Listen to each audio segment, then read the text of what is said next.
केली आहे आणि बेल ग्रांट केलेला आहे. कन्व्हिक्शन जे वैद्यकीय जो अहवाल आहे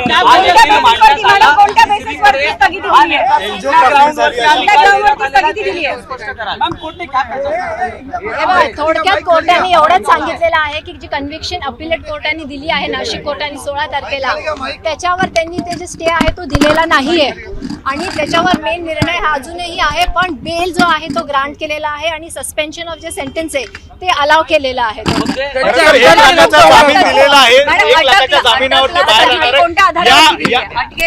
कोणत्या आधारावरती जे काही आर्ग्युमेंट्स तिथे केलेत आणि जे एव्हिडन्स त्यांनी दाखवले त्याच्यात काही शॉर्टकमिंग्स वगैरे इत्यादी या सगळ्या गोष्टी कन्सिडर केल्यानंतरच त्यांनी बेल दिली आहे. पण कन्व्हिक्शन जी आहे ती अजूनही कोर्टाने त्याच्यावर असं म्हटलेलं नाही की खालच्या कोर्टाने जे निर्णय दिलाय तो चुकीचा आहे असं काही हायकोर्टाच्या सुनावणीची तारीख काय दिली आहे? पुढच्या सुनावणीची अटक होणार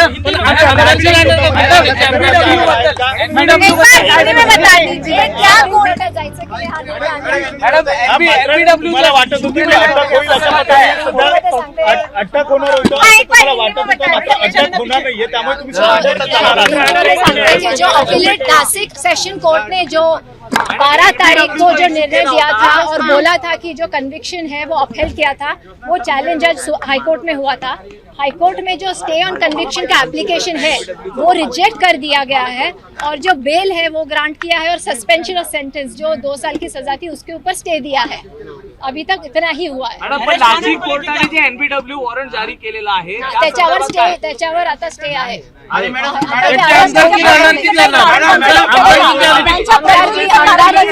आमदारकी राहू शकणार नाही कन्सिडरिंग आजच्या कोर्टाने निर्णय दिलेला.